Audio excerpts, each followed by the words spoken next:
Tokoh utama kita adalah Ryuta, seorang pemain hebat dalam game pertarungan berbasis tim. Dia dan timnya telah berhasil naik ke peringkat 10 besar dunia. Ryuta yakin kalau sekarang dia adalah pemain terbaik di negaranya, dan dia ingin naik lebih tinggi lagi dengan bertanding melawan lawan-lawan dari luar negeri. Game yang dimainkan Ryuta sangat terkenal di seluruh dunia, di mana orang-orang menggunakan bom alih-alih senjata api yang bikin game ini makin taktis. Meski sudah 22 tahun menganggur di dunia game ini, dia adalah pemain terbaik. Bahkan dia punya pacar di dalam game tersebut. Dia merasa bisa hidup selamanya di dunia game ini tanpa perlu kembali ke kenyataan. Tapi tiba-tiba saat membuka matanya, dia mendapati dirinya berada di sebuah hutan dengan parasut di punggungnya. Tubuhnya terasa sakit. Dia melepaskan parasutnya dan tidak ingat kenapa dia ada di sana. Ada darah di kepalanya. Dia mengeluarkan ponselnya, tapi tidak ada sinyal. Ditambah lagi ada batu aneh di tangannya yang sama sekali tidak menimbulkan rasa sakit. Mengira dia mungkin diculik oleh alien, dia menemukan tasnya di dekatnya yang berisi pakaian dan tas kecil lainnya, serta beberapa makanan dan minuman sementara. Dia memutuskan untuk menjelajahi tempat itu untuk mencari tahu di mana dia berada dan mulai bergerak keluar dari hutan. Dia bertemu dengan beberapa serangga menakutkan yang membuatnya panik dan lari. Ketika dia keluar dari hutan, dia hanya melihat lautan yang luas. Perlahan-lahan, dia mulai mengingat apa yang terjadi. Hari itu, ibunya mendaftarkannya untuk bekerja di sebuah minimarket tanpa bertanya padanya, yang membuatnya marah dan membentak ibunya. Ketika dia pergi keluar untuk membeli bahan makanan, dia bertemu dengan beberapa pria berjas yang sedang mencarinya. Dia kemudian memakan satu-satunya bento yang dimilikinya, dan sekarang bertanya-tanya apa yang akan dia makan besok. Mengenai tas kecil itu yang jelas bukan miliknya, dia memutuskan untuk membukanya. Dia mengeluarkan satu benda untuk diperiksa, dan sentuhan tangannya membuat benda itu aktif dan mulai menghitung mundur. Merasa tidak nyaman, dia melemparkan benda itu dan ketika hitungan mundur berakhir, benda itu meledak. Tidak tahu kenapa ada bom di dalam tasnya, dia memutuskan untuk mengabaikannya dan lari. Dia kemudian melihat seseorang di kejauhan dan mencoba memberi isyarat, tetapi orang itu malah mengeluarkan bom dan melemparkannya ke arahnya. Menyadari bahaya setelah ledakan dan mencatat betapa miripnya situasi ini dengan game yang biasa dia mainkan, dia meraih tas berisi bom dan berlari menjauh. Orang itu terus mengejarnya tanpa henti. Ketika merasa sudah kehilangan pengejarnya dan ingin mencari tempat persembunyian, lebih banyak bom meluncur ke arahnya. Tanpa pilihan lain, dia berniat melawan. Dia melempar bom, tetapi tidak meledak. Dia kemudian teringat proses aktivasi dan tepat ketika pengejarnya mendekat, dia melemparkannya lagi, tetapi bom itu meledak lebih lambat dari yang dia harapkan. Tanpa petunjuk, dia tidak tahu cara menggunakan bom-bom itu dengan benar. Pengejar itu menyadari situasinya dan terus mengejarnya. Namun, sebelum pengejar itu bisa melihat Ryota sudah ada di belakangnya dengan sebuah bom mengancamnya. Ryota bertanya tentang tempat ini dan bom-bom tersebut, dan pengejar itu menyadari bahwa Ryota kehilangan ingatan. Dia berpikir seseorang yang tidak tahu cara menggunakan bom seperti Ryota tidak akan pernah bisa mengancamnya. Dia melempar bom ke arah Ryota, tapi meleset memberi kesempatan bagi Ryota untuk melarikan diri sekali lagi. Ryota berlari dan memutuskan untuk menyerah, tetapi tetap saja dibom dan jatuh ke lapangan rumput di dekatnya. Pengejar itu tidak bisa melihatnya, tapi batu di tangan Ryota membantunya merasakan bahwa pengejarnya berada di dekatnya. Ryota menyadari kalau batu ini mirip dengan radar, dan tahu bahwa bersembunyi selamanya tidak ada gunanya. Dia mengeluarkan sebuah bom dan menyadari itu adalah tipe yang memiliki waktu. Sementara bom-bom pengejarnya meledak saat bersentuhan dengan benda. Semuanya persis seperti di dalam game, yang membuat Ryuta mencoba meyakinkan dirinya bahwa sebagai pemain top 10 di dunia, ini harusnya adalah keahliannya. Ryuta kemudian berpikir dan menyadari bahwa pengejarnya tidak tahu di mana dia berada. Ketika pemburu merencanakan serangan balasan dengan melemparkan bom kemana-mana untuk mengenai Ryuta, tidak peduli di mana dia bersembunyi, Ryuta memutuskan untuk berlari dan bersembunyi di bawah air. Pemburu berencana menunggu Ryuta muncul untuk melemparkan bom, tapi dia tidak menyadari bahwa Ryuta telah menyiapkan jebakan di bawah kakinya dan saat dia menyadari, sudah terlambat. Di bawah air, Ryuta melihat bagian-bagian tubuh pemburu jatuh, membuatnya sangat jijik hingga ingin muntah. Dia menganggap ini sebagai pembelaan diri. Setelah itu, Ryota bermimpi tentang saat dia melamar pekerjaan di sebuah perusahaan game tetapi ditolak. Ibunya sangat khawatir dan ingin mencarikannya pekerjaan, tetapi dia menegurnya dengan keras. Hubungan antara ibu dan anak menjadi tegang sejak saat itu. Pada akhirnya, kesalahan ada pada Ryota, ya karena dia terus-menerus mengambang tanpa mencoba mencari pekerjaan yang layak untuk dirinya sendiri. Dia bangun dan merasa sangat lapar karena dia telah muntah makanan malamnya kemarin. Dia kemudian melihat seorang gadis di seberang sungai kecil. Dia menelan ludah dan mendekatinya, membuat gadis itu mundur ketakutan. Tokoh utama wanita kita ini pernah bertemu Ryota dalam sebuah game. Dia sangat mengagumi Ryota pada waktu itu karena Ryota sangat berbakat dan sering tampil di majalah game. Ryota secara pribadi mengundangnya untuk bergabung dengan timnya ketika dia melihatnya duduk sendirian. Saat itu, dia sedang menunggu seorang teman yang belum muncul. Jadi, Ryota mengajaknya bermain bersama daripada hanya duduk diam. Dia percaya takdir telah mempertemukan mereka. Keesokan harinya, temannya datang untuk meminta maaf karena melupakan rencana mereka karena ada tamu semalam. Kita juga mengetahui bahwa nama gadis itu adalah Himiko. Di kehidupan nyata, Himiko menarik banyak perhatian dari para pria. Himiko juga membual kepada temannya tentang bermain game dan seseorang yang terkenal pada malam sebelumnya. Kedua gadis itu pergi keluar bersama dan Himiko bertanya-tanya seperti apa Ryota di dunia nyata. Dia khawatir bagaimana jika Ryota sebenarnya adalah seorang pria tua. Temannya menyarankan agar dia tidak terlalu banyak berkhayal. Mereka berfoto sambil cosplay sebagai avatar game mereka, tanpa tahu bagaimana reaksi Ryota jika dia mengetahui bahwa dia telah bermain dengan seorang siswi SMA pirang yang imut. Himiko sebenarnya hanyalah murid biasa, tapi entah bagaimana dia berakhir di sini. Dia merasa seperti sedang dihukum. Setelah melihat sekeliling, dia melihat tas berisi granat di dekatnya dan khawatir harus membunuh seseorang. Dia kemudian melihat ke dalam hutan dan berpikir, hutan itu terlihat keren, tetapi takut digigit serangga. Jadi dia mengurungkan niatnya dan beristirahat di tempat yang teduh. Dia teringat saat di sekolah ketika teman-temannya mengeluarkan selembar kertas dengan rumor bahwa jika seseorang menulis nama orang yang ingin mereka hilangkan, keinginan itu akan terwujud dan penulisnya akan menerima 1 juta yen. Tiba-tiba, Himiko terbangun dan melihat 3 pria yang lebih tua di depannya. Mereka belum melakukan apapun padanya dan mengatakan bahwa mereka tidak berniat jahat. Mereka mengusulkan untuk membentuk kelompok dengannya dan menggunakan bom untuk menangkap ikan sebagai makanan. Pulau ini tampak memiliki sedikit tanda-tanda kehidupan, jadi mereka mungkin harus menunggu kapal lewat. Kalau tidak, mereka harus ikut serta dalam permainan ini. Pria yang lebih tua dan ramah percaya mereka sebaiknya tidak ikut serta dalam permainan tidak manusiawi ini, tapi pria dengan kepala yang diikat menyebutnya munafik. Dia mengatakan bahwa dia adalah seorang guru, jadi dia selalu tahu apa yang benar, dan dia bukan orang lemah karena dia adalah praktisi judo tingkat 4. Namun, seni bela diri tidak ada apa-apanya dibandingkan dengan bom di sini. Saat kedua pihak bersiap untuk bertarung, pria dengan kepala yang diikat itu mengambil Himiko sebagai sandera dan memberi guru itu pilihan. Mati untuk membuktikan bahwa dia bersedia mengikuti idealisme dan moralnya atau menyerang dan menjadi seorang munafik. Himiko menggunakan tongkat listrik untuk melarikan diri sehingga pria dengan kepala yang diikat melepaskannya dan mengungkapkan bahwa itu hanya tes untuk membuat guru itu melihat kenyataan. Mereka kemudian memutuskan untuk memilih seorang pemimpin kelompok dan Himiko terpilih.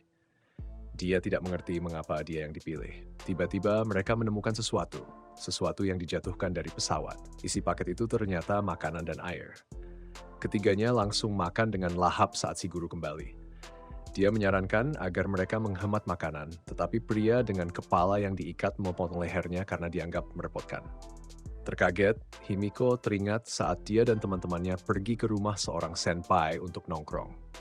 Ketika mereka bertemu para senpai untuk dibawa ke rumah, Himiko meminta izin untuk pulang sebentar dan akan kembali. Dia terbangun dan pria gemuk itu menariknya. Mereka berdua ingin melarikan diri dari pria yang satunya lagi, khawatir kalau dia akan membunuh mereka seperti dia membunuh si guru. Mereka berlari, dan pria gemuk itu menunjukkan cara menggunakan radar di dalam batu. Himiko mencobanya dan menemukan bahwa pria satunya sedang mengejar mereka. Mereka berlari ke sebuah jembatan gantung dan Himiko menyeberang lebih dulu. Pria gemuk itu terlalu takut untuk menyeberang. tetapi pria yang satunya sudah mengejar di belakangnya. Karena ketakutan, pria gemuk itu melempar bom dan berlari menyeberang. Pria itu melihat bom tersebut mengeluarkan asap yang aneh, dan tanaman di sekitarnya layu, jadi dia menyadari bahwa itu adalah gas beracun. Pria gemuk itu meraih tangan Himiko untuk kabur bersama. Himiko tidak ingin membunuh siapapun, jadi pria gemuk itu mulai bereaksi berlebihan, memaksa Himiko untuk memukul wajahnya agar bisa lepas. Pria itu mulai bertingkah gila dan mencoba menyerangnya, tapi Himiko mengancamnya dengan tongkat listrik. Himiko teringat saat kembali ke rumah Senpai dan menemukan teman-temannya telah diperkosa oleh Senpai dan kelompoknya. Dia melawan dan melarikan diri, mendengar sahabatnya memanggil minta tolong. Namun Himiko terlalu ketakutan dan meninggalkan teman-temannya untuk menelepon polisi. Meskipun kelompok Senpai akhirnya ditangkap, teman-temannya menjauhinya sejak saat itu, menyalahkannya karena melarikan diri. Himiko kemudian bersembunyi di pojok dan berpikir ini adalah hukuman baginya. Pria gemuk itu menemukannya dan menindihnya. Dia memutuskan untuk menghukumnya dan hampir melakukan tindakan tidak senonoh. Tapi Himiko memutuskan untuk mengeluarkan bom untuk mati bersama pria itu. Terlalu ketakutan, pria gemuk itu melarikan diri dan Himiko menyebutnya pengecut lalu melemparkan bom ke arahnya. Himiko baru saja membunuh seseorang tetapi merasa tidak bersalah. Jadi dia memutuskan untuk selalu ingat bahwa pria adalah sampah dan akan melindungi dirinya sendiri dengan segala cara. Ketika dia pergi untuk mencuci tubuhnya, dia bertemu dengan Ryota. Ryota tidak memperhatikan bahwa dia sedang mandi, tapi hanya menyadari bahwa dia membawa cukup banyak makanan. Ketika Himiko lari, Ryota mencoba mengejarnya. Tidak tahu ke arah mana dia berlari, dia ingat bahwa batu itu memiliki kemampuan seperti radar. Dia fokus dan mengaktifkannya melihat arah larinya dan segera mengikuti. Dia kemudian mendeteksi sinyal di semak-semak, jadi dia mengambil bom dan bergegas keluar. Seorang pria tua muncul dan jatuh ke belakang. Dia memohon untuk diselamatkan karena tidak ingin ikut serta dalam permainan ini dan tidak ingin mati sambil terjatuh di kotorannya sendiri. Dia ingin Ryuta menarik celananya dan memberitahunya tentang permainan ini. Pria itu menyadari bahwa Ryuta tidak ingat apa-apa dari kejadian di pesawat. Mereka kemudian pergi ke aliran sungai untuk berbicara. Pria itu ingat saat dia diculik oleh pria-pria berpakaian hitam dan ketika dia bangun, dia sudah berada di pesawat.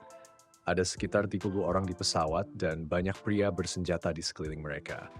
Seorang pria muncul di layar dan memberitahu mereka bahwa ini adalah permainan yang dia buat.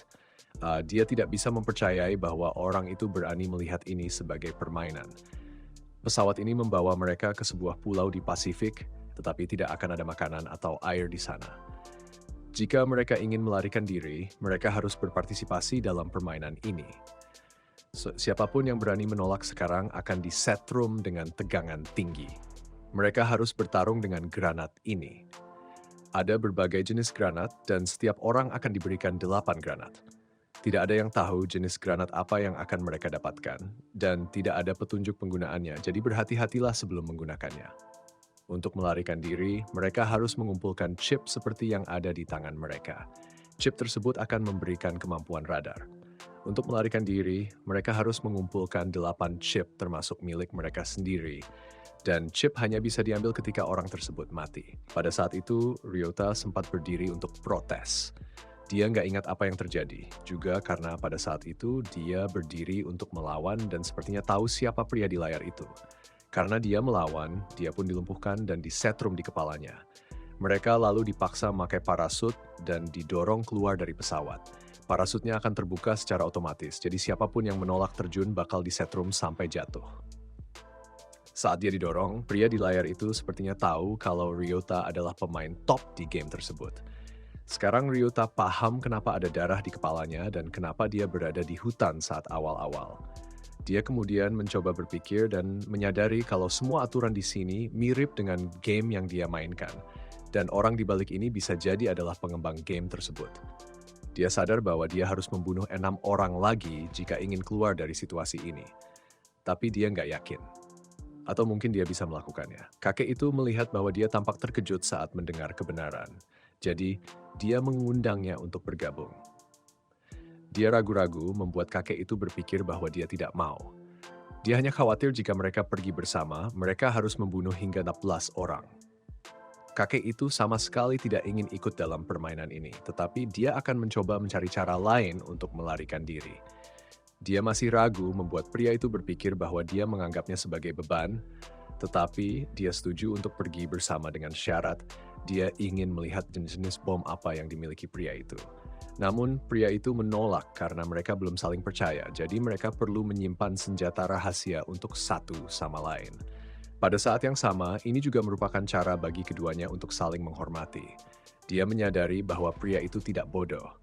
Menyadari bahwa pria itu cerdas membuatnya lebih yakin bahwa pria itu tidak akan mengkhianatinya.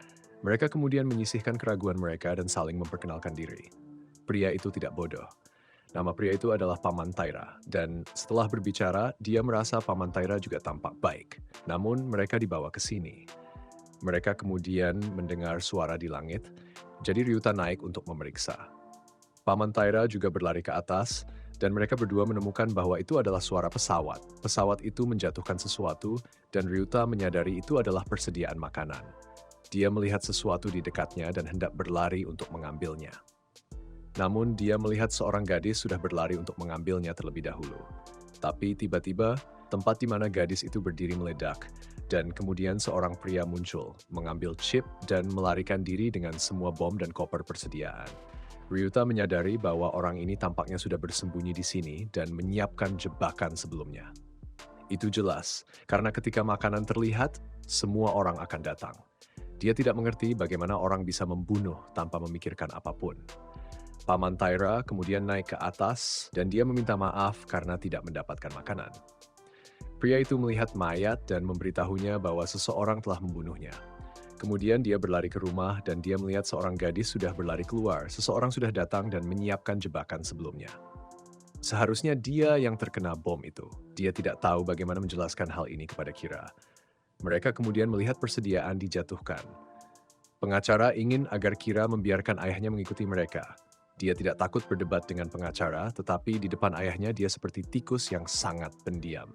Sikap ini membuat ayah Kira semakin kasar. Ketiganya kemudian pergi ke lokasi jatuhnya persediaan, dan ayahnya mengambil bom Kira untuk dipasang di pohon agar persediaannya jatuh. Namun, hanya pemilik bom yang bisa menggunakannya, jadi Kira terpaksa meledakkannya. Bom tersebut menciptakan area vakum dan menyebabkan pohon itu tumbang. Ayahnya kemudian menguasai koper tersebut dan mengatakan bahwa hanya mereka yang mengikuti dia yang boleh makan. Ketika pengacara keberatan, dia mengatakan bahwa pengacara tidak memiliki kekuatan di sini karena hukum di sini adalah hukum rimba. Kira marah pada ayahnya dan dimarahi olehnya.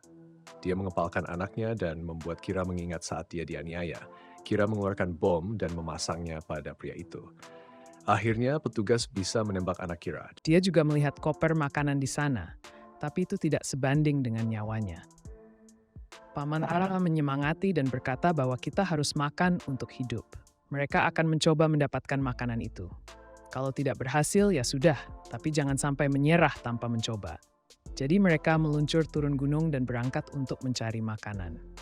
Kemudian kita mengetahui tentang seseorang bernama Kira, umur 14 tahun. Dia kabur dari rumah karena selalu disiksa oleh ayahnya, yang membuat dia jadi punya kebiasaan buruk seperti mencuri dan mencopet, sampai akhirnya membunuh dan memperkosa 3 wanita. Dia ditangkap, dan polisi bilang meskipun dia terlihat imut, dia sakit jiwa. Pengacara terbaik memilih untuk membebaskan orang gila ini untuk meningkatkan reputasinya, dan tergantung seberapa parah penyakitnya, orang ini mungkin tidak perlu masuk penjara. Polisi hanya bisa pasrah saat melihat Kira tersenyum lebar. Saat dibuang ke sini bersama pengacaranya, Kira mulai membunuh katak hanya untuk bersenang-senang. Pengacara itu masih percaya dia bisa memperbaiki orang gila ini. Pria itu tidak bisa melepaskan bajunya tepat waktu dan tersedot hingga mati. Dia masih berpikir pengacara akan melindunginya, tetapi pengacara sudah cukup dengan orang gila ini. Ayahnya memang jahat, tapi anaknya jauh lebih buruk. Dia menyebut Kira sebagai kutukan bagi umat manusia dan melarikan diri. Dalam keadaan marah, Kira menyadari ada seseorang yang datang. Ryuta dan Paman Taira telah tiba. Dia menyadari bahwa dia belum mendeteksi Kira, mungkin karena radar tidak bisa mendeteksi orang yang berdiri diam. Dia melihat bahwa Kira baru saja membunuh seseorang, dan Kira berkata bahwa di sini tidak ada aturan, jadi siapapun yang pantas mati akan mati dan yang kuat akan bertahan. Kira telah mengambil bom dari ayahnya, jadi mereka berdua memanfaatkan kesempatan untuk melarikan diri. Dia tidak akan membiarkan mereka lari karena tempat ini sangat mirip dengan permainan yang dia kuasai. Kira menggunakan radar untuk mengikuti mereka. Ryota tidak tahu apa yang harus dilakukan sekarang, apakah harus bertarung atau terus berlari. Tiba-tiba Paman Taira terjatuh dan terkilir pergelangan kakinya. Dia ingin Paman Taira lari dan meninggalkannya. Dia tidak tahu apakah dia harus mempertaruhkan nyawanya untuk menyelamatkan seseorang yang baru dia temui. Kemudian dia memutuskan untuk memberitahu pria itu agar tetap di tentara. Dia akan mengalihkan perhatian orang gila itu ke arah lain. Dia memutuskan untuk memberikan pelajaran kepada anak itu dan mengambil semua bomnya, karena lagi pula dia adalah pemain terbaik di dunia. Kedua belah pihak kemudian terus-menerus menggunakan radar untuk memeriksa posisi satu sama lain. Setelah memastikan, Ryuta berbalik dan mereka berdua saling menghadapi dan menjatuhkan bom di tanah. Melalui tindakan ini, kedua belah pihak mengenali bahwa lawan mereka adalah pemain yang terampil. Tetapi Ryuta menyadari bahwa anak ini hanya peringkat 3 bintang, sementara dia adalah peringkat 4 bintang. Kira sangat senang melihat bahwa dia juga seorang pemain. Paman Taira memanfaatkan kesempatan untuk mengambil chip dari ayah itu, sementara Ryota harus memeriksa jenis bom apa yang ditinggalkan anak jahat itu. Kemudian dia mencoba melarikan diri dan menyiapkan jebakan untuk Kira. Kira hanya tahu untuk mengejar dan kemudian jatuh ke dalam jebakan Ryota. Jebakannya masih terlalu ringan untuk mengalahkan Kira. Kira tahu dia akan menyerang dari depan, jadi dia melemparkan bom vakum. Bom itu menempel pada ransel Ryuta, jadi Ryuta segera melemparkan ranselnya jauh-jauh. Kira tahu bahwa Ryuta adalah seorang pemain, tetapi hanya kuat dalam permainan, bukan di kehidupan nyata.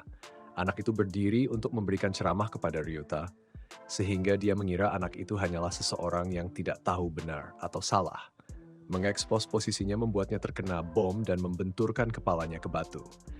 Dia kemudian menyadari bahwa ini tampaknya hanya sebuah permainan, jadi dia memandangnya sebagai permainan. Rasanya sekarang mirip dengan setiap kali dia bermain, jadi dia mulai tenggelam dalam permainan itu. Ketika terdeteksi, dia menggunakan tas kosong untuk memblokir bom vakum. Dia kemudian terus bergerak. Kira terus menggunakan radar untuk memindai posisinya, tetapi tidak bisa melihat apa-apa. Mengira Ryota berdiri diam, dia melemparkan bom, tetapi kemudian anak itu muncul di belakangnya. Dia terus berlari dalam lingkaran, dan meskipun anak itu mengaktifkan radar, dia tetap tidak bisa melihat apapun. Dia sudah menguasai teknik yang hanya bisa dilakukan oleh para profesional, yaitu merusak radar. Selama dia mengaktifkan radar pada waktu yang tepat saat anak itu menggunakannya, radar akan mengalami gangguan. Kira tidak tahu dia berada di mana, apakah dia sedang bergerak atau diam, dan mulai merasa bingung. Jadi dia dengan lembut memberikan bom kepada anak itu. Setelah itu, dia kembali menyadari kenyataan dan menyadari apa yang baru saja dia lakukan, hampir saja membunuh seseorang lagi. Kemudian dia mengikat Kira, mengambil barang-barangnya, dan pergi. Anak itu ingin tahu namanya, jadi dia menyebutkan nama gamenya. Kira menyadari bahwa dia adalah satu-satunya pemain Jepang di peringkat global dan menemukan pulau ini sangat menarik. Ryota dan Paman Taira kemudian makan setelah sekian lama di pulau itu. Meskipun hanya sekedar mie instan, saat ini itu adalah hidangan istimewa yang mereka harus pertaruhkan nyawa untuk mendapatkannya. Pria itu tidak bisa berhenti mengungkapkan betapa bersyukurnya dia kepada Ryota. Dia bahkan mempertaruhkan nyawanya untuknya, yang membuatnya sangat terharu hingga menangis. Dia merasa ini adalah pertama kalinya seseorang begitu bersyukur padanya, tapi dia bertanya-tanya apa yang telah dia lakukan sampai dibawa ke sini. Sementara itu di rumah, Ibu Ryuta hampir mengakhiri hidupnya ketika ayahnya datang tepat waktu untuk menyelamatkannya. Dia ingin mati karena merasa gagal dalam tugasnya sebagai seorang ibu. Dia telah membesarkan Ryuta dengan buruk sehingga dia tidak bahkan menganggap pria itu sebagai ayahnya. Dialah yang menulis nama Ryota di kertas itu dan menyebabkan dia dibawa ke sini. Kembali ke Ryota, dia dan Paman Taira menemukan mayat pria gemuk yang jatuh dari air terjun. Dia ingin memeriksa apakah ada musuh di atas sana dan meminta Paman Taira untuk bersembunyi di sini dengan persediaan. Memeriksa inventarisnya, dia memiliki 2 bom waktu, 6 peluru artileri, dan 3 bom vakum. Dia berlari ke atas tapi tidak menyalakan radar karena takut terdeteksi oleh musuh. Jadi dia ingin memeriksa dengan mata telanjang. Dia kemudian menemukan mayat yang sudah mulai membusuk dan memutuskan untuk tidak muntah. Sepertinya chipnya telah diambil. Paman Taira di bawah juga sudah mengambil chip dari mayat pria gemuk itu. Setelah ragu-ragu sejenak, Ryota memutuskan untuk menggunakan radar. Dia melihat seseorang di gunung dan menyadari bahwa itu adalah gadis yang pernah dia temui. Dia berpikir bahwa dia adalah orang yang telah membunuh kedua mayat yang dia lihat. Himiko sadar bahwa dia sedang dipindai, jadi dia melemparkan bom gas beracun dan memaksa Ryuta untuk keluar dari hutan dan menghadapi dirinya.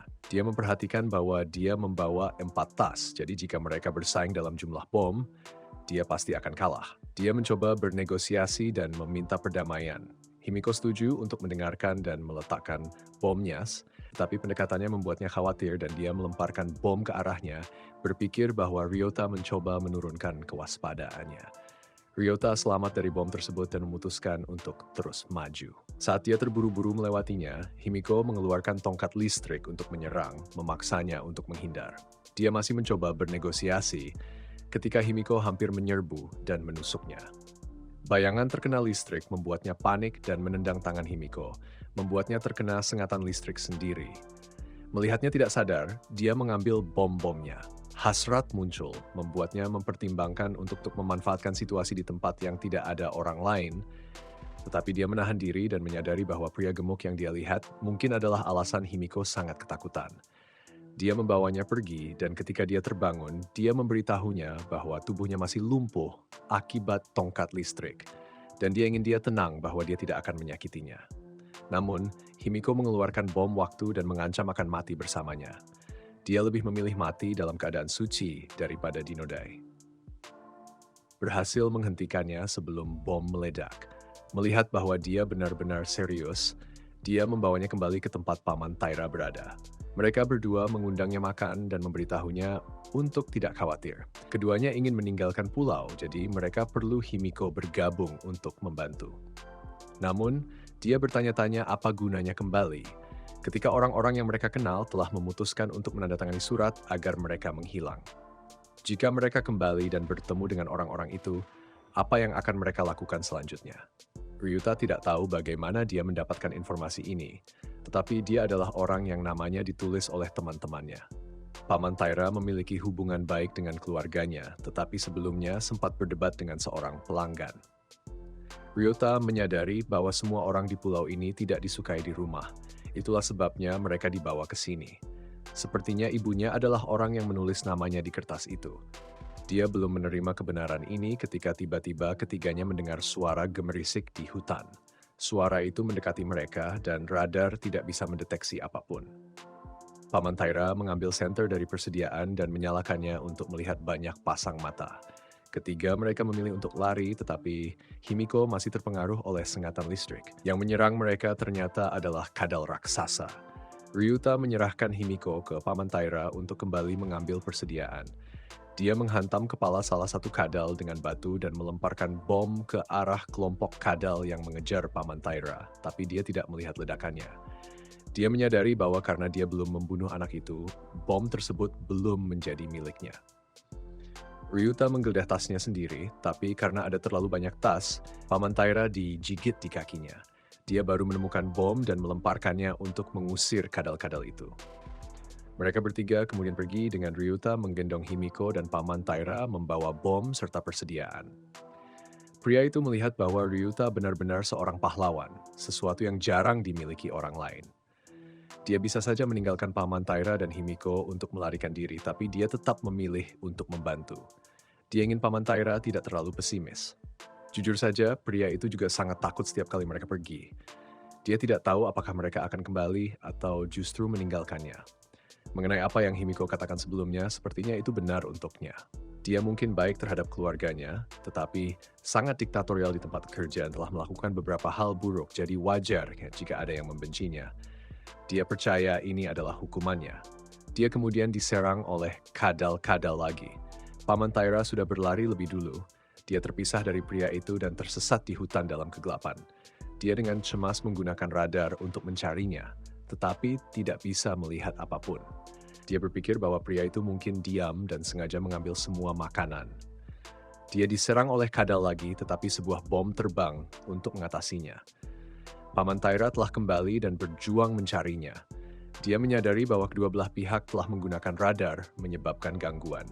Dia meminta maaf karena meragukan pria itu, tetapi dia tidak menyalahkannya karena ketika orang merasa takut, mereka cenderung berpikir negatif. Pria itu tidak lagi merahasiakan jenis bomnya, karena sebelumnya dia tidak sepenuhnya percaya padanya, tetapi sekarang dia telah menaruh kepercayaan padanya. Dia percaya dia akan diselamatkan jika pergi bersamanya. Ketiganya kemudian merasakan angin laut, jadi mereka tahu mereka sudah dekat untuk keluar dari hutan. Paman Taira menemukan sebuah gubuk di depan, jadi mereka cepat-cepat membawa Himiko ke sana. Mereka harus membawa Himiko ke gubuk untuk menghindari kadal-kadal di belakang, tetapi tangga itu berkarat dan rusak, menyebabkan ketiganya terjatuh. Paman Taira meminta Ryota untuk membawa Himiko ke atas, sementara dia menahan kadal-kadal, tapi bom-bomnya adalah jenis pelacak. Mereka hanya bisa mengalahkan target tunggal dan tidak bisa menghancurkan semuanya. Dia dengan putus asa mencoba membangunkan Himiko, dan ketika Paman Taira kembali, dia sudah memanjat sendiri. Pria itu mengira Ryota akan menyelamatkan diri dan meninggalkan Himiko, tetapi dia malah berlari kembali dan melemparkan bom gas ke tengah hutan. Kadal-kadal itu lari menjauh.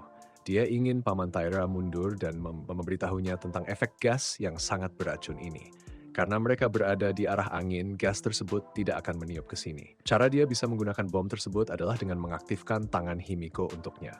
Sekarang, dia melihat perbedaan antara game dan kehidupan nyata. Dalam game tidak ada angin, dan dia juga tidak bisa menggunakan bom orang lain. Himiko kemudian terbangun. Ketiganya naik ke gubuk dan menyadari bahwa tampaknya ada pertarungan di sini sebelumnya. Paman Taira tiba-tiba merasa tidak enak badan. Lukanya belum dibalut dan didisinfeksi, sehingga mulai membengkak dan menyebabkan rasa sakit. Dia kemudian pingsan, dan Ryota harus mencari cara untuk membantunya. Setelah memeriksa sekitar, dia tahu kadal-kadal itu akan kembali. Himiko tidak tahu apakah dia telah melakukan sesuatu saat dia tidak sadar, tapi dia memerah, membuatnya menyebut Ryota orang yang mengerikan. Ketika dia menyentuhnya untuk menjelaskan, Himiko menjadi ketakutan dan tidak mengizinkan siapapun menyentuhnya. Dia kemudian pergi untuk mencari obat untuk mendisinfeksi luka Paman Taira. Meskipun menyakitkan, dia ingin melanjutkan, tapi tubuhnya bergetar, memaksa Himiko untuk menahannya. Dia masih takut untuk menyentuh orang lain, jadi Ryota mengingatkannya bahwa Paman Taira terluka karena dia melindunginya. Setelah itu, Paman Taira sementara stabil, tetapi mereka tidak tahu apa yang harus dilakukan selanjutnya. Administrator game datang untuk memeriksa dan menemukan bahwa Ryota masih hidup dan telah bertemu dengan 4 pemain, tetapi hanya membunuh 1 dan sekarang bergabung dengan 2 lainnya. Pria bertopi itu ingin staf terus mengamati Ryota karena dia merupakan sumber data yang berharga. Ryota kemudian memperhatikan bahwa Himiko tampaknya menyukai cosplay berdasarkan latar belakang ponselnya. Ketika dia ingin mengetahui namanya, Himiko menendangnya di kaki karena melihat ponselnya. Dia tidak berniat bergabung dengan kelompok mereka dan tidak percaya pada keduanya, jadi dia tidak akan memberikan namanya. Namun, dia ingin bertanya tentang jumlah bom dan koper, bagaimana dia mendapatkannya. Dia hanya bisa menggunakan berbagai jenis bom jika pemiliknya sudah mati. Dia bertanya-tanya apakah Himiko telah membunuh orang-orang itu untuk mendapatkan barang-barang tersebut. Dia juga tidak mempercayainya dan berpikir bahwa dia mungkin akan mengkhianatinya kapan saja. Himiko mencoba menjelaskan kesulitan yang dia alami, tetapi Ryota tidak yakin apakah dia berpura-pura, karena jika dia mengkhianati dan membunuh mereka sekarang, dia akan memiliki cukup chip untuk kembali. Tiba-tiba dia merasakan seseorang menggunakan radar. Himiko adalah satu-satunya yang terdeteksi, jadi dia ingin pergi agar tidak melibatkan keduanya. Namun, Ryota menyadari bahwa lawan hanya mendeteksi 1 orang, jadi dia memutuskan untuk secara aktif menampakkan dirinya untuk menyesatkan mereka.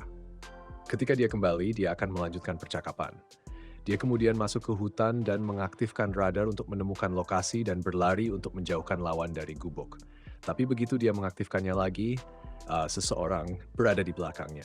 Dia menghindar tepat waktu, dan penyerangnya adalah pria bertopi yang sebelumnya adalah Himiko darinya. Dia kemudian mengejar Ryota, yang harus melompat turun dan mengeluarkan bom untuk mengancamnya karena pria ini membawa pisau.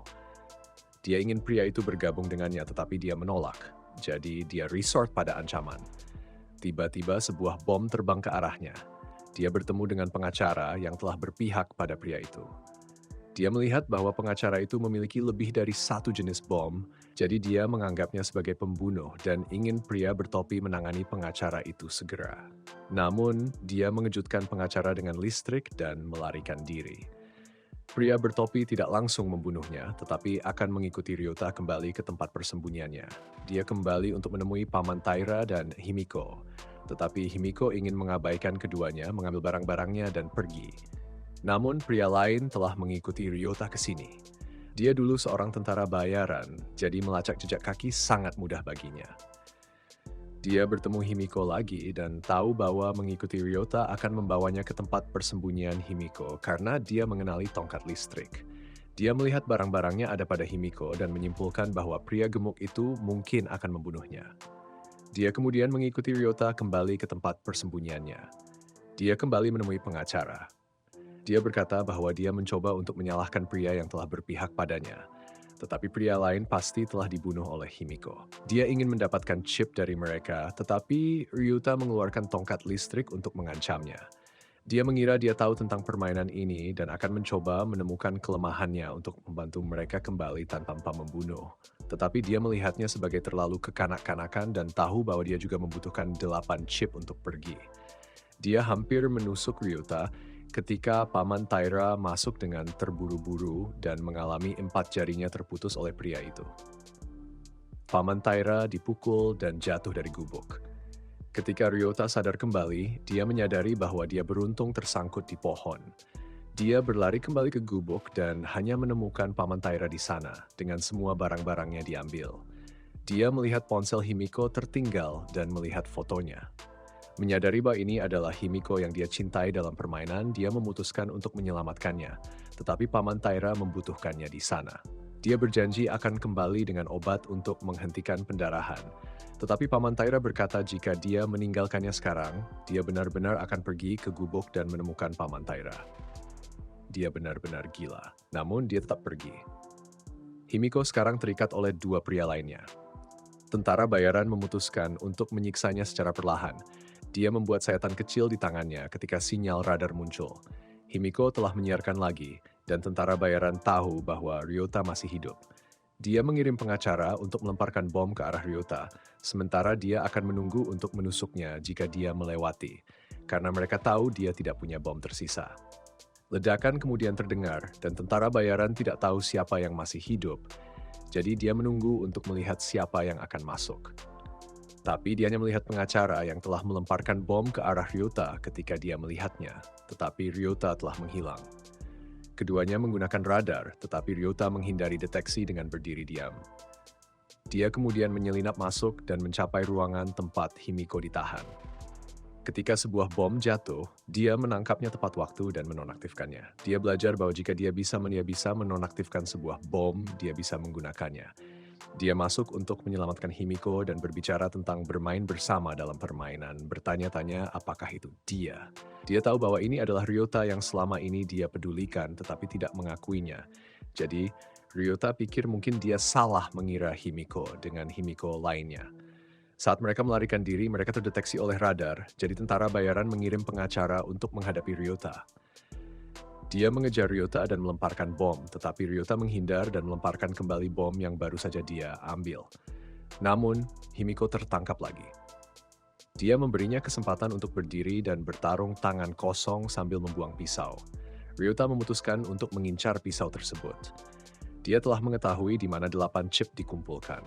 Dia memiliki setidaknya 2 chip karena dia memiliki lebih dari 1 jenis bom. Himiko dan pria gemuk memiliki 2 chip Paman Taira dan pengacara 2 chip lagi. Guru yang dia bunuh dan dirinya sendiri memiliki 2 chip, totalnya 8 chip. Dia memberinya kesempatan untuk mengambil pisau, tetapi begitu dia mendapatkannya, Ryota langsung menyerbu, memukulnya, dan mengunci tangannya. Dia mengklaim bahwa dia telah melanggar aturan dengan menyentuh pisau dalam pertarungan tangan kosong.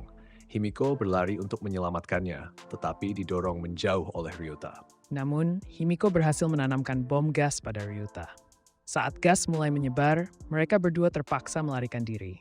Terjepit, Ryota melihat jalur pelarian. Dia memanjat dan mengulurkan tangannya untuk menarik Himiko naik bersamanya. Tetapi pria lainnya masih mengejar dan memegang kakinya. Ryuta melemparkan bom kembali. Dia pikir dia membutuhkan 10 detik untuk menghentikan bom tersebut. Tapi bom yang dia ambil dari pengacara sudah diatur dengan hitungan mundur 3 detik. Keduanya selamat dari kematian, dan Master Game melihat bahwa Ryuta telah mengalahkan orang yang diperkirakan akan memenangkan permainan ini. Di masa lalu, ketika Himiko dikucilkan oleh teman-temannya, dia hanya bersembunyi di rumah. Ryuta adalah orang yang datang untuk berbicara dengannya. Dia tidak akan bertanya karena setiap orang memiliki rahasianya masing-masing. Dia hanya ingin Himiko ingat bahwa dia akan selalu ada di sampingnya. Kembali ke masa kini, Ryuta mendapatkan 3 chip lagi dari kejadian terbaru ini. Namun, dia masih memutuskan untuk tidak membiarkan permainan ini membuatnya gila seperti orang lain. Adapun penyelenggara permainan, mereka telah menggunakan simulasi 3D berdasarkan peserta permainan. Sepertinya mereka berencana menggunakan simulasi 3D ini untuk mengembangkan permainan di masa depan. Malam itu, Ryuta dan Himiko harus tinggal di sana karena jalan hutan sangat berbahaya di malam hari. Dia mengeluarkan makanan untuk dibagikan kepada Himiko dan pergi untuk mengganti pakaian. Setelah selesai mengganti pakaian, dia kembali ke Himiko dan memutuskan untuk tidur di kamar lain. Namun, Himiko mempersilakannya tidur di kamar yang sama, asalkan dia tidak melewati bas tertentu. Dia mengira Ryuta juga terlalu gila untuk datang ke sini tanpa senjata. Dia berharap Himiko adalah orang yang sama dengan Himiko yang dia kenal dari permainan karena dia hanya seorang anak pengangguran dan hanya tahu bagaimana tenggelam dalam permainan. Dia menempatkan teman online-nya di atas segalanya, dan Himiko adalah orang yang menerima kenyataannya, membuatnya sangat khawatir jika dia benar-benar dalam bahaya. Namun ternyata dia telah salah mengidentifikasi dirinya. Dia mengira Himiko sudah tidur, tetapi sebenarnya dia hanya berusaha menahan emosinya. Ketika dia berada dalam keadaan putus asa, Ryuta datang untuk menyelamatkannya, dan dia adalah Ryuta yang dia kenal. Namun demikian, pikirannya terpecah antara membenci semua pria dan apakah harus membuat Ryuta sebagai pengecualian. Dia pernah bermimpi tentang hari pernikahan mereka dalam permainan, dan sekarang itu menjadi nyata dalam kehidupan nyata. Tiba-tiba sebuah cahaya menyinari masuk, membangunkannya, dan dia melihat seseorang yang sangat menakutkan dan berteriak. Ryuta tidak tahu siapa yang ada di sana, tetapi dia menggambarkan orang yang dia lihat seperti hantu. Dia tidak bisa melihat dengan jelas karena cahaya yang menyilaukan matanya. Mendengar bahwa orang tersebut memiliki cahaya, Ryuta curiga itu adalah pemain, jadi mereka pergi untuk mencari bersama. Dia akan membagi diri untuk mencari ketika Himiko sedikit ketakutan. Menggunakan radar tidak menunjukkan apa-apa. Tiba-tiba dia melihat cahaya di sana, jadi dia meninggalkan Himiko dengan senter dan pergi untuk memeriksa. Jika terjadi sesuatu, dia harus menyala radar untuk memberitahu Ryuta. Ketika dia tiba di tempat itu, dia menemukan bahwa ini mungkin adalah hantu. Dia tidak bisa melihat dengan jelas karena cahaya yang menyilaukan matanya. Setelah dia masuk, dia tidak melihat siapa-siapa, tetapi masih ada koper persediaan di sana. Dia kemudian curiga itu adalah jebakan dan hendak pergi ketika hantu muncul di belakangnya dan mencoba menyerangnya dengan sabit, tetapi dia bereaksi tepat waktu. Serangan berikutnya hampir mengenai sasaran. Sementara terjebak dengan sabit, dia menendang hantu itu menjauh. Dia kemudian menyadari bahwa itu adalah seorang wanita, dan tangan wanita tersebut yang memegang chip sudah hilang. Itulah mengapa dia tidak terlihat di radar. Dia bertanya-tanya sudah berapa lama wanita itu berada di sana. Dia kemudian kembali memanggil Himiko, yang sangat terkejut sehingga memukul wajahnya. Ketika mereka bertemu wanita itu, dia terbangun dan panik melihat Ryuta. Jadi Himiko meminta Ryuta untuk keluar. Dia kemudian berbicara dengan wanita itu, yang melihat bahwa Himiko tampaknya mempercayai Ryuta. Jadi dia menceritakan kisahnya. Dia adalah seorang perawat di sebuah rumah sakit kecil, bekerja dengan tekun hingga dia berusia lebih dari 40 tahun tanpa menyadarinya. Suatu ketika, dokter yang dia kagumi mengalami masalah, jadi dia berusaha keras untuk menyelamatkannya. Dia hanya untuk merasa bersalah ditimpakan padanya. Tak lama setelah itu, dia dibuang ke sini dan bertemu dokter itu lagi. Dokter tersebut menipunya untuk bekerja sama dan ketika dia mendapatkan chip ke-6, dia menggunakan bom untuk menyerangnya dan mengambil chipnya untuk kembali sendirian. Namun, karena bom itu tidak terlalu kuat, dia hanya kehilangan satu tangan. Dia tidak tahu mengapa permainan ini masih berlanjut.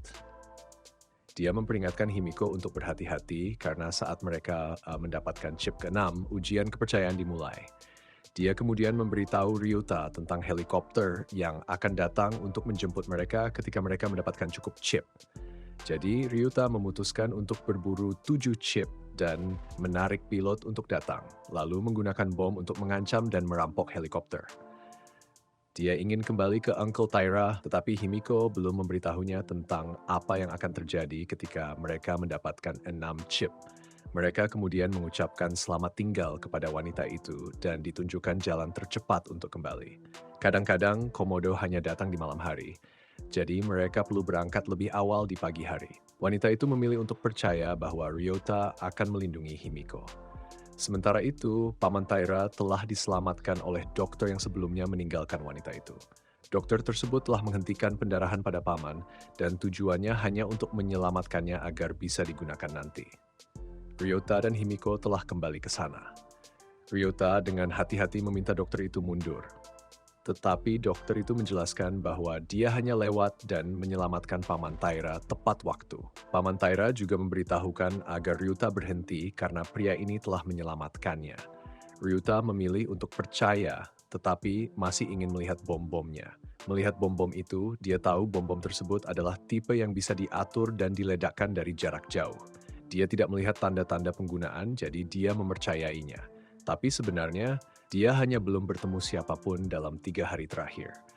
Dia memperkenalkan dirinya sebagai Date, dan ketika mendengar bahwa kelompok Ryuta hanya butuh 1 chip lagi, dia merencanakan untuk membawanya ke rumah sakit. Ryuta dan Himiko memutuskan untuk memanfaatkan kesempatan ini.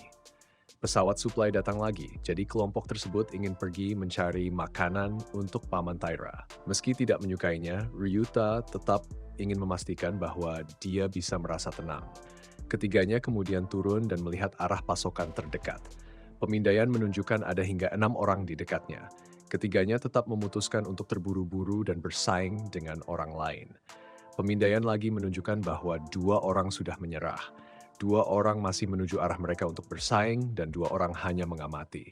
Ryuta tetap bergegas dan kemudian bertemu dengan tukang gantung berkacamata yang sebelumnya telah memasang jebakan.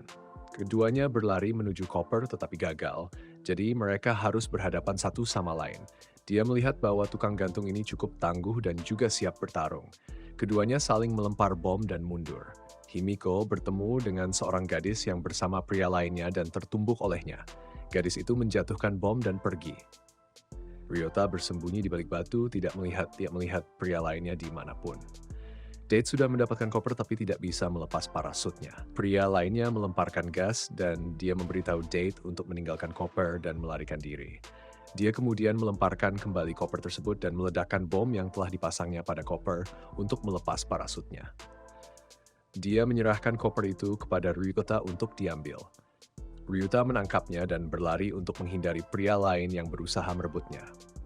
Himiko masih hidup dan mengeluarkan tongkat listrik untuk mengancam gadis itu. Gadis tersebut telah sadar kembali dan melemparkan bom menjauh. Dia yakin dia memiliki keunggulan karena bomnya tipe artileri, sementara bom gadis lain adalah tipe pengatur waktu. Dan dia juga memiliki tongkat listrik yang mengalahkan tongkat besi gadis lain.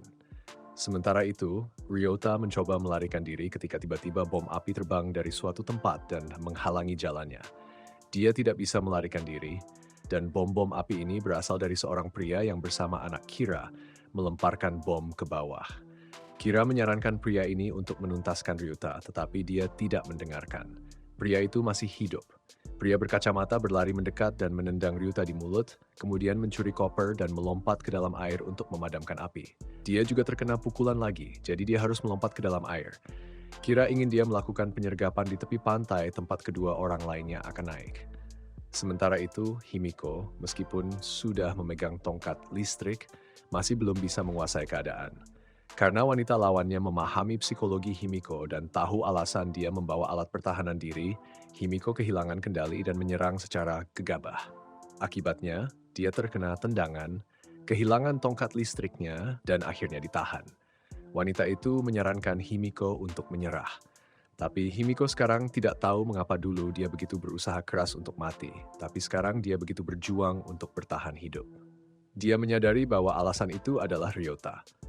Himiko melawan, mendorong wanita itu menjauh, mengambil kembali tongkat listriknya, dan menekankannya pada wanita itu, yang marah lalu mencengkeram kepala Himiko.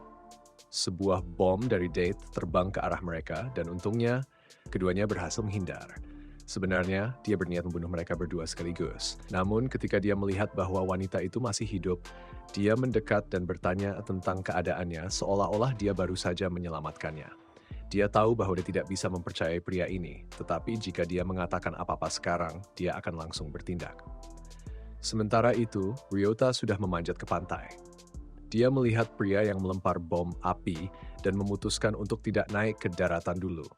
Pria itu tidak melihat siapa-siapa di sana, tetapi memperhatikan koper Slinge, jadi dia dengan santai mendekati untuk mengambilnya, lalu menginjak bom dan tewas. Pria berkacamata mendapatkan chip lainnya, tetapi Ryota berdiri dan mengancamnya dengan bom, memaksanya untuk menjatuhkan semua bom dan koper. Pria itu menuruti permintaannya, dan Ryota tidak mengerti mengapa dia bisa menyerahkan semuanya begitu saja.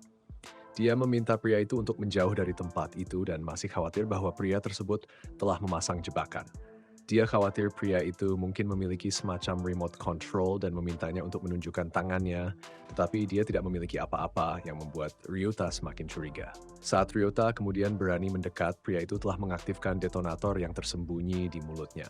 Dia mengira dia telah berhasil, jadi dia mengaktifkan radar, tetapi Ryota masih ada di sana. Organisasi sangat bersemangat melihat pertarungan antara keduanya karena Ryota memiliki 3 chip sementara pria lainnya memiliki 4. Tidak perlu membunuh orang lain, cukup mendapatkan cukup chip dari lawan sudah cukup untuk melarikan diri dari pulau. Pria berkacamata telah menyembunyikan pengontrol di lengannya dan menggunakan mulutnya untuk mengambilnya ketika Ryota tidak memperhatikan. Namun, Ryota selamat karena dia sebenarnya tidak mendekati koper, melainkan menuju arah yang membingungkan penglihatan pria itu. Ryota tahu bahwa pria itu akan terburu-buru ke dalam asap untuk mengambil barang-barang, jadi dia melemparkan bom, tetapi pria itu tidak datang dan malah pergi ke mayat untuk mengambil bom api. Ryota melarikan diri ke dalam air untuk menghindari bom api dan kemudian dengan tidak berdaya, menyaksikan pria itu membawa koper pergi. Entah bagaimana pria itu tiba-tiba tahu nama Ryota. Ryota tidak tahu bagaimana dia mengetahui namanya, jadi dia bertanya, tetapi pria itu hanya membalikkan badan. Ketika Ryota kemudian naik ke pantai, dia bertemu Kira lagi. Anak itu merasa pertarungan antara keduanya luar biasa dan juga ingin melakukan pertandingan ulang dengan Ryutsuta suatu hari nanti. Dia juga mengambil kembali bom-bom dari Ryota karena Ryota tidak bisa menggunakannya kecuali anak itu mati. Ryota kemudian jatuh kelelahan di pasir. Himiko dan Date datang mencarikannya. Date meminta maaf karena kehilangan koper. Secara lahiriah, dia mengatakan bahwa itu tidak masalah, tetapi dalam hati, dia mengutuk Ryota sebagai tidak berguna. Himiko memeluknya untuk menunjukkan kepeduliannya. Dalam perjalanan kembali, Ryota masih tidak tahu bagaimana pria itu tahu namanya, tetapi dia juga menyadari bahwa pria itu mirip dengan teman sekolahnya. Temannya bernama Oda, yang unggul dalam segala hal mulai dari olahraga hingga akting. Dia juga merupakan teman baik Ryota. Akademik. Gadis-gadis berkerumun di sekelilingnya, tetapi dia memilih Ryota sebagai sahabat terbaiknya. Oda pernah menyadari bahwa Ryota menyukai seorang gadis di kelas mereka dan menyuruhnya untuk berani dan mengungkapkan perasaannya. Namun, dibandingkan dengan dirinya yang unggul dalam banyak hal, Ryota merasa ketidakberanian ini akan membuatnya mati sebagai perjaka. Suatu hari dia melihat gadis yang disukainya menangis dan ternyata ada hubungannya dengan Oda. Dia bertanya dan mengetahui bahwa Oda dan gadis yang disukainya telah tidur bersama. Ryota tidak bisa menahan kemarahannya dan memukuli Oda. Keduanya kemudian diskors dan Oda keluar dari sekolah sepenuhnya. Ryota mendengar bahwa Oda sekarang menjalankan klub besar. Dia merasa seharusnya dia menanyakan apa yang terjadi saat itu. Setelah merenung, dia berpikir bahwa pria itu mungkin benar-benar Oda. Mereka kemudian harus membagi persediaan makanan yang sangat sedikit yang dibawa Date. Dia sangat marah dan menyesal bergabung dengan kelompok tersebut. Dia tahu bahwa dia harus meninggalkan kelompok ini segera atau mencoba mendapatkan chip dengan cepat. Ryota mencoba memberi makan Paman Taira, Tetapi dia terus merasa tidak sehat. Date memeriksanya dan menemukan bahwa racun kadal menghambat proses pemulihannya. Mengingat bahwa rumah nenek tua itu memiliki obat, Ryuta ingin kembali ke sana dan membawa Date, karena dia akan tahu obat apa yang dibutuhkan. Himiko tidak percaya pada Date, jadi dia memutuskan untuk ikut juga. Paman Taira ditinggal kembali, dan Ryuta berjanji akan segera kembali dengan obat. Dalam perjalanan, Himiko mencoba memperingatkan Ryuta tentang Date. Tetapi dia percaya bahwa Date adalah orang yang baik karena telah membagikan makanan dan menyelamatkan Paman Taira. Ketika mereka tiba, keduanya tahu mereka harus menyembunyikan kebenaran tentang nenek tua itu dari Date. Jadi mereka berbohong tentang bagaimana mereka menemukan tempat ini. Ketiganya kemudian terpisah untuk mencari obat. Date menemukan dirinya kembali di tempat itu. Dia segera sampai di lemari obat dan mengambil beberapa botol secara acak karena kebanyakan sudah tidak bisa digunakan. Dia memanggil Ryota dan bertanya apakah dia mempercayainya karena dia telah mendengar tentang kecurigaan Himiko sebelumnya. Ryo tetap memilih untuk mempercayainya, jadi Date memberikannya koper dan menyuruhnya untuk menjaga dengan aman. Tiba-tiba, Himiko kembali dan memberitahu Ryota untuk membuang koper itu. Date menyadari bahwa dia telah terbongkar dan segera meledakkan bom. Dia kemudian tertawa senang, mengira bahwa dia telah mengatasi Ryota. Dia pergi untuk mencari Himiko dan berniat menghadapinya juga. Tetapi nenek tua itu menusuknya dari belakang. Dia segera mengenali nenek itu. 10 menit sebelumnya, Himiko telah pergi untuk menanyakan obat kepada nenek itu dan mengetahui bahwa hanya ada antibiotik dan pereda nyeri yang tersisa. Nenek itu menunjukkan ke ruangan dengan obat dan mereka menemukan Date. Mengenali seseorang yang dikenal, dia memperingatkan Himiko tentang Date dan koper. Jadi Himiko terburu-buru untuk memperingatkan Ryota, tetapi sudah terlambat. Nenek itu membawa Himiko pergi, tetapi dia tidak lagi memiliki kemampuan untuk bertarung. Date mengikuti mereka dan meledakkan bom untuk menghalangi jalan mereka. Dia mengusir mereka keluar dan berdiri di tengah untuk mengamati. Namun, nenek itu mengambil bom dari Himiko dan melemparkannya ke arah Date. Date melarikan diri ketakutan, tetapi sebenarnya itu adalah untuk menarik nenek ke tempat di mana dia telah menanam bom dan meledakkannya. Nenek itu terjatuh, dan karena dia memegang bom, bom tersebut juga meledak. Nenek itu meninggal dunia sementara Date mengejar Himiko, berniat mengumpulkan semua chip untuk melarikan diri dari pulau lagi.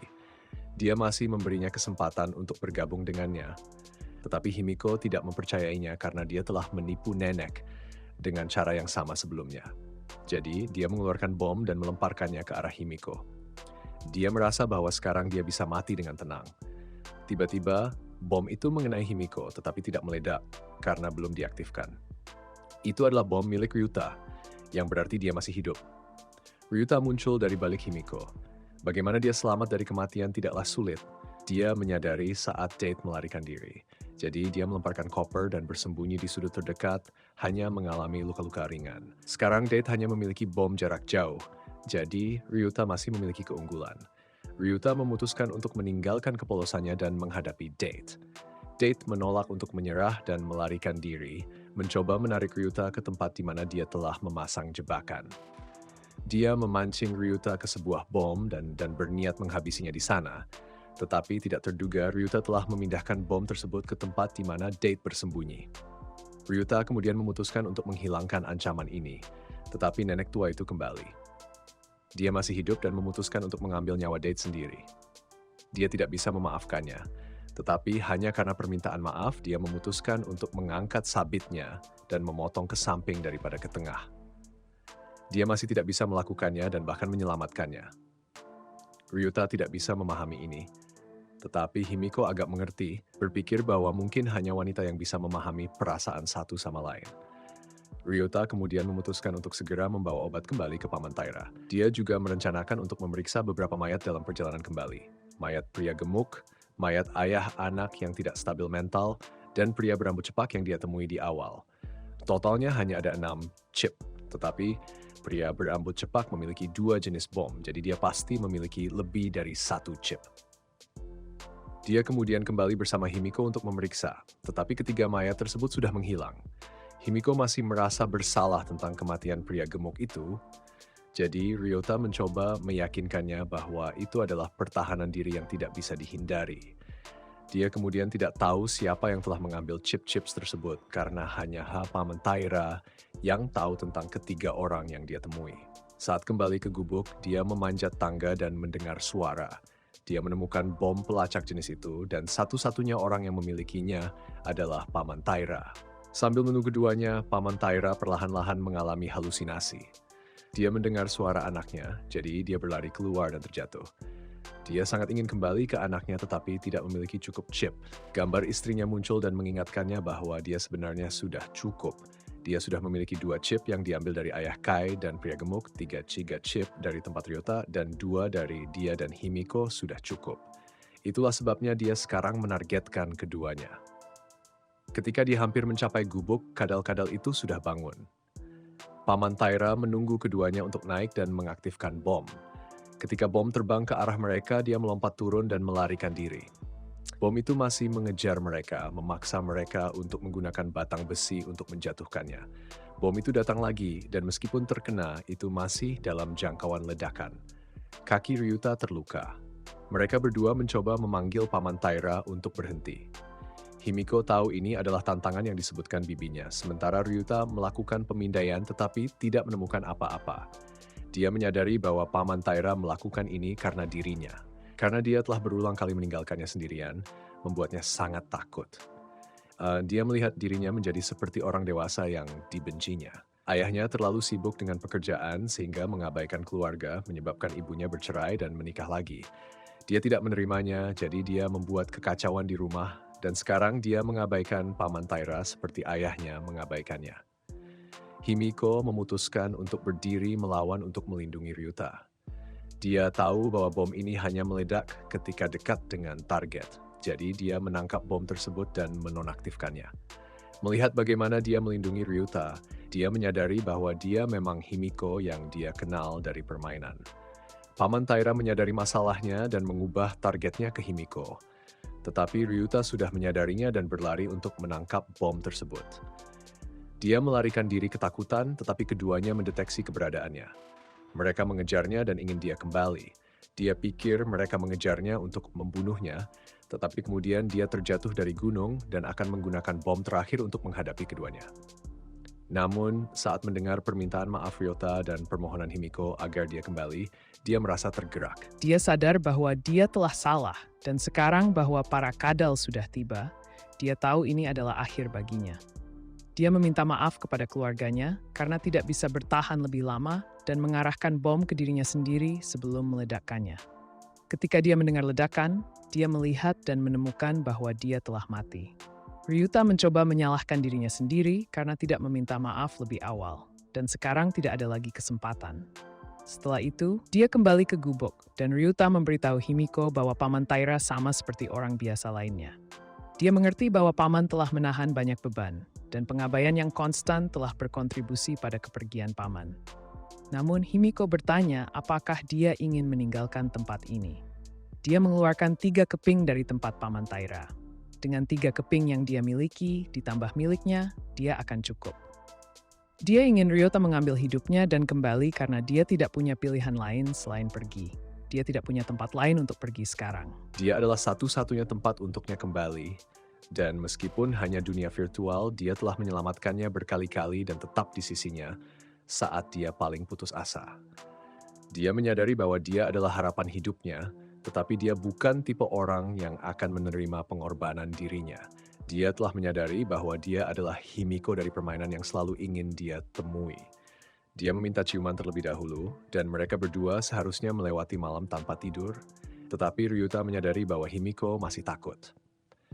Gambar Oda muncul di kepalanya, mendorong Ryuta untuk terus maju, tetapi dia memutuskan untuk tidak menjadi seperti dia dan menuntut agar Oda keluar dari pikirannya. Ryuta kemudian beralih ke Himiko dan ingin dia tetap optimis. Dia mengatakan bahwa dia akan mengumpulkan cukup chip bersamanya dan melarikan diri dari sini. Ketika saatnya tiba, dia ingin berkencan dengannya. Mereka berpelukan. Sementara itu, penyelenggara tiba-tiba datang dengan helikopter ke pulau tersebut. Mereka harus membawa barang-barang kembali dalam 1 hari. Orang-orang yang tersisa di pulau akan terus bertempur sampai mereka bisa pulang. Dan di sini film berakhir.